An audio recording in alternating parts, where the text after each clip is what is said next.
Greetings dear friends on my channel where I explain different movies and songs. Today I will try to explain the meaning of the film Bliss. If you're looking for a movie that will leave you blissful, Bliss is a perfect choice. This film tells the story of a young woman named Mary who moves to the country to live with her aunt after her mother's death. While there, she meets a local man named Hank and falls in love. The two decide to run away together, but their happiness is short-lived. Bliss has a shocking ending that will leave you wondering what happened next. When I started watching, I expected to see fantasy.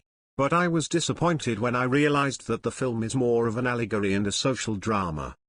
Retelling the intricate plot in detail makes no sense, but you must touch it. This is one of those films where everyone will find their own. Someone promotes illegal drugs. Someone will not understand anything and decide that the film is a dummy. But it's deeper than it looks.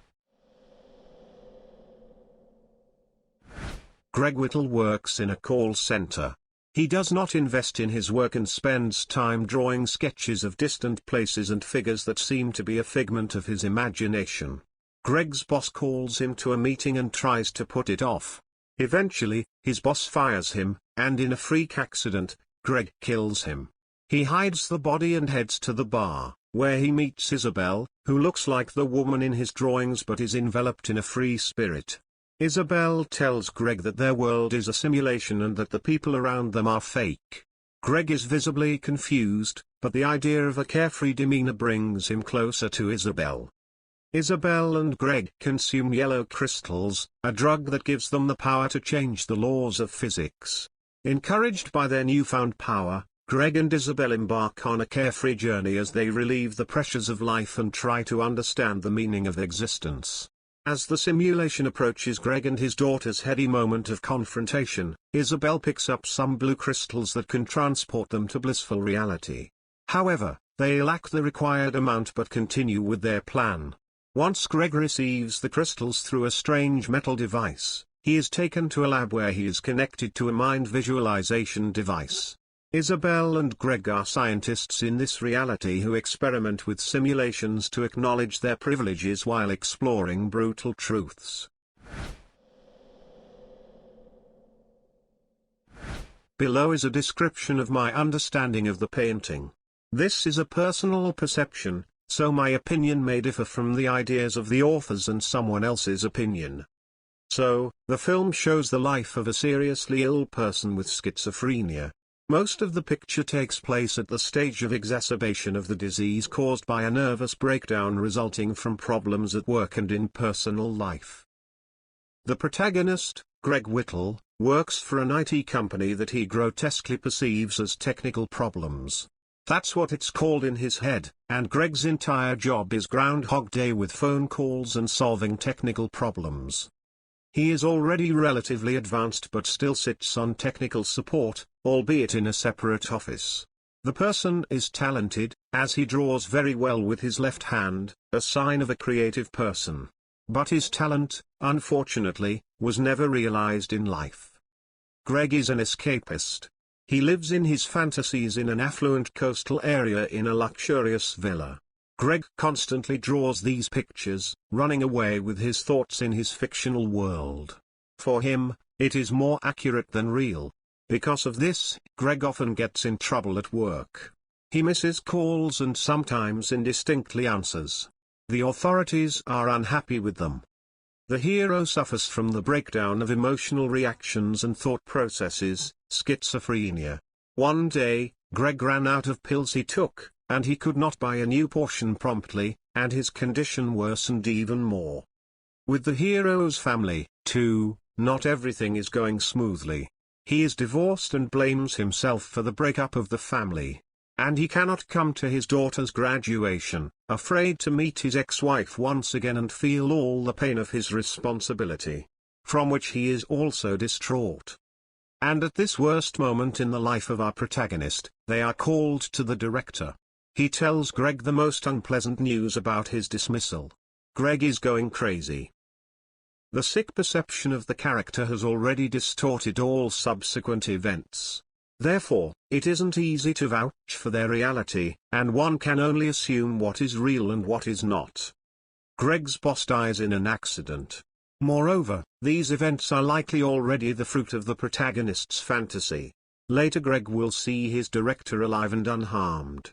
And he will explain this by the fact that he was supposedly restarted. And the daughter will nevertheless notice that Greg has been begging from his old office. Most likely, no tragedy happened, just the main character was so angry that he wanted to kill the boss. But he packed his things, went to the bar, and got drunk. After that, he began to wander. In a bar, he met Isabel, a gypsy. Most likely, this is the so-called fictitious friend. Remember Fight Club, 1999, Revolver, 2005, and it simply doesn't exist.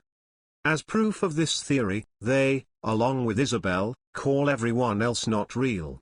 That is, only the two exist, actually not. This is an automatic defense of a fictitious friend. In addition, Isabel, as a rule, is not noticed by other people, she does not contact them. And when our protagonist encounters people, Isabel suddenly disappears.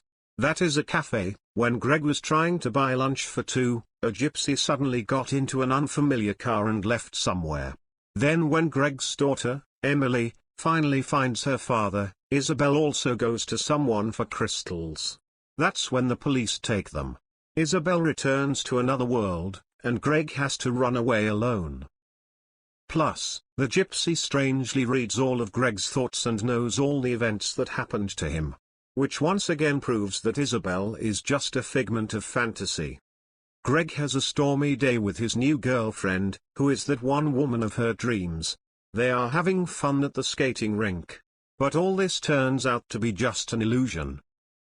Running out of the rollerdrome, Greg sees himself in a police car. As if from the outside, disidentification. At the same time, he is alone in the car, the gypsy is not there. But in his fantasies, he is at large with his beloved. But the reality is much harsher. And the two lovers with whom Greg has identified are just random passers-by, which is shown in the next frame. On the abandoned streets, Greg most likely acquires drugs.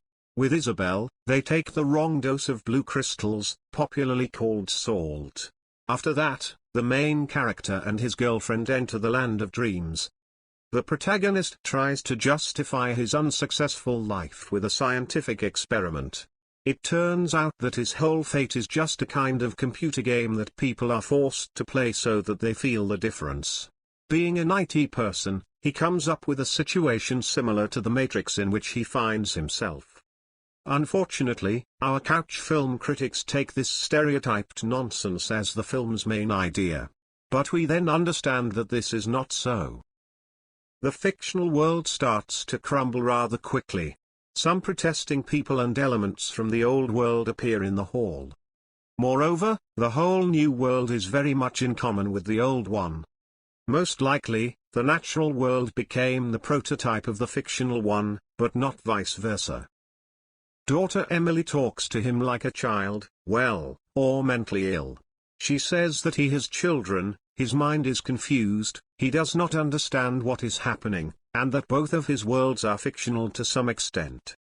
I advise you to reconsider this point more carefully. At the same time, Greg himself calls Isabel a doctor. This fits into his picture of the world, about the scientist Isabel, but may also indicate that Greg is actually in a hospital. And Isabel is indeed his doctor. The clinic is called Quiet Harbor, just like his dream house. According to the story, he came to this hospital alone, but most likely, the police brought him even after his capture. The sequence of events can be confused, as the patient was hallucinating. In the last frames, our grief hero, who has already recovered, meets his daughter with a bouquet.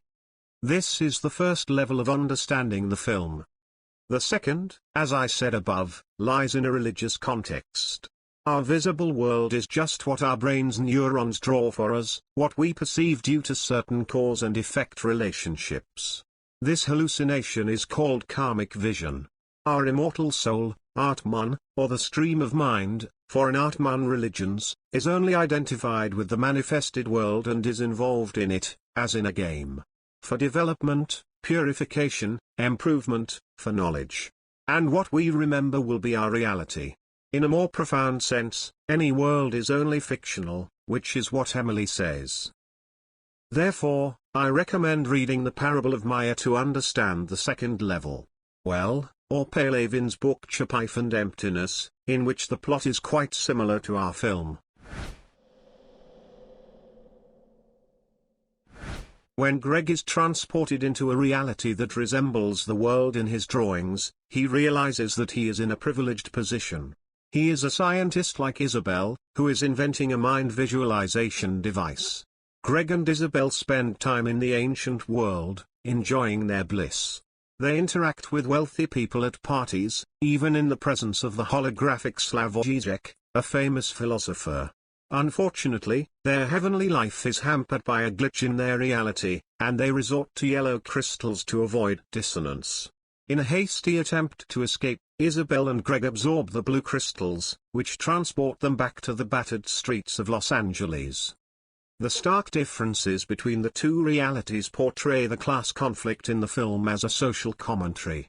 The idea behind the brain box is to experience different realities that different social situations can create. The harsh realities are an allegory for Greg's desire to break out of his daily routine and achieve a semblance of bliss. His drawings indicate this fact and imply that he is looking for an escape. In her street prophet avatar, Isabel helps Greg appreciate what he has and, most importantly, his daughter's relationship. Eventually, Greg ends up in rehab, where he acknowledges his daughter's presence. Another theory for analyzing the real puzzle is that Greg may have schizophrenia and is desperate to change his worldview. He becomes increasingly distant and tries to find a way out of life's difficulties. The Bliss narrative makes us sympathize with his character and, using the background of social inequality, tries to portray the eternal desire to escape to a world free from difficulties. Perhaps the world of LA is accurate, and Greg finally comes to terms with it through his final confession. Two types of crystals are repeated in the film: yellow, which gives the power to distort reality, and blue, which takes a person to another fact. The crystals draw a parallel to Greg's consumption of prescription drugs, as in the opening scene, he negotiates with a pharmacy to allow him to restock. Isabel introduces Greg to the crystals, and they consume them to enjoy fun moments that border on comical violence. While the crystal grants certain powers, the characters rely heavily on them to navigate harsh realities. Quite often, people use drugs to escape from reality, which most often leads to addiction. The film combines this aspect of drug use with the sheer importance of crystals. The characters try to escape, and their addiction to the crystals creates problems that cloud their bliss. This can be taken as a commentary on the social aspects of drug abuse. The film dedicates quite a lot of time to the lower strata of society where drugs are abused. In an elaborate sci-fi narrative, Bliss comments on some essential points that make this watch enjoyable. Even though history spans different realities, the main themes that explore the limits of human consciousness cannot be ignored. Crystals symbolize the pleasures of intoxication and the dangers associated with them when they cause detachment from reality. Several times Isabel mentioned that she almost lost Greg. One might think it was a virtual Los Angeles, but most likely, it is about the real world. About their life together. Isabel realized she was losing a loved one and created a device to show him how happily they lived in an ideal world. And for one thing, she erased his memory during the experiment. After all, he never remembered their real life. But once he had a choice, Greg didn't choose her. An imperfect world with its problems is the true beauty. Plus, the love of a daughter. Greg stayed and stopped hiding from his problems. He realized that he needed help, not the ability to change space. And yet, he set priorities for himself and discovered what he lacked in his ideal world: children.